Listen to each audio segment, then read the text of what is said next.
Cabinet मंत्री अनिल विज ने विपक्ष पर तीखा हमला बोलते हुए दलित छात्रा की आत्महत्या और राहुल गांधी के विदेश दौरे को लेकर बयान दिया है। अनिल विज ने विपक्ष पर राजनीति करने का आरोप लगाया है। दलित छात्रा की आत्महत्या के मामले में कुमारी सैलजा और रणदीप सुरजेवाला द्वारा सरकार पर उठाए गए सवालों पर अनिल विज ने पलटवार कर कहा, छात्रा कांग्रेस के एक विधायक के गांव की थी और कांग्रेस विधायक के रिश्तेदार पर ही आरोप लगाए गए हैं।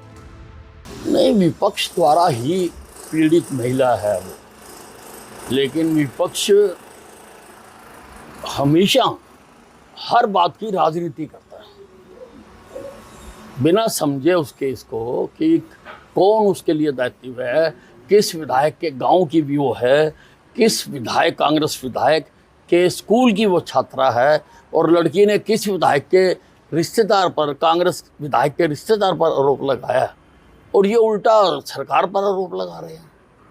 इनको मुझे लगता है इनके समझ अब ठीक नहीं रही, तो इनको अच्छी तरह से चीज़ों को समझना चाहिए और इन्होंने कहा है कि उसको इंसाफ दिलाया जाए, हम पूरा इंसाफ दिलाएंगे। वहीं पूर्व कैबिनेट मंत्री जेपी दलाल ने दलित छात्रा सुसाइड मामले में कांग्रेस सांसद कुमारी सैलजा और कांग्रेस नेता रणदीप सुरजेवाला के ट्वीट पर पलटवार करते हुए कहा कि दलित छात्रा का सुसाइड मामला बहुत ही दुखद है। इसमें एक होनहार और प्रतिभाशाली बेटी को जान गंवानी पड़ी है। बड़ी दुखदायी घटना हुई है हमारे क्षेत्र के अंदर। एक होनहार प्रतिभाशाली बच्ची ने अपनी जान गंवाई है और ये हमारे यहाँ के जो विधायक हैं उनका कॉलेज था, जो समाज सेवी होने का ढोंग करते रहे और वो फ्री शिक्षा के नाम पर फ्री बस चला करके उन्होंने वोट लिए। लेकिन मुझे एक चीज़ समझ में नहीं आता कि जो हरियाणा सरकार ने एससी कैटेगरी की बेटियों के लिए बीए तक की सारी फ़ीस माफ़ कर रखी है, तो ये फ़ीस कैसे ले रहे थे?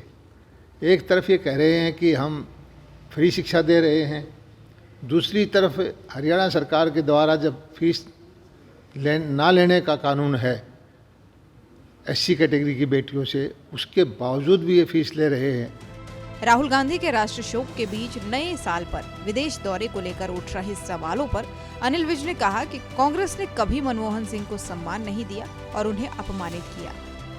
नहीं, मनमोहन सिंह को तो उन्होंने कभी भी नहीं स्वीकारा। सब जानते हैं कि मनमोहन सिंह जी द्वारा पारित प्रस्ताव को किस प्रकार से मीडिया के सामने उन्होंने फाड़ कर अपमानित किया था और अब राष्ट्र शोकाकुल है।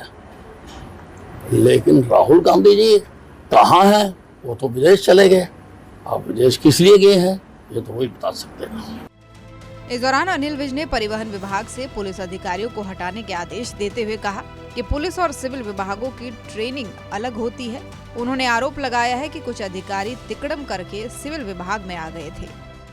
नहीं, ये जो सिविल और पुलिस अधिकारियों की ट्रेनिंग अलग अलग प्रकार से होती है, इसलिए सिद्धांत ये कहता है कि पुलिस वाले पुलिस में काम करें और सिविल वाले सिविल में काम करें। पर कुछ लोग तिगड़म बिड़ाकर और कुछ पदों पर सिविल में आकर बैठ गए थे, तो मैंने पत्र लिखा था कि भाई ये उचित नहीं है और ना ही इनको सारी जो व्यवस्थाएं हैं वो समझ आती हैं ठीक ढंग से, तो इनको निकाला जाए। काफ़ियों को निकाल दिया गया और उसमें विर्क को जो इंचार्ज बना हुआ था उसको निकाल दिया गया, कुछ इंस्पेक्टर निकाल दिए गए हैं, कुछ और हैं डीएसपी वगैरह, उनको भी निकालेंगे। कैबिनेट मंत्री अनिल विज ने विपक्ष पर राजनीतिक स्वार्थ का आरोप लगाया और राहुल गांधी पर सवाल उठाए। वहीं अनिल विज ने बदलाव की घोषणा कर व्यवस्था सुधारने का दावा किया। अंबाला से नरेश सैनी की रिपोर्ट।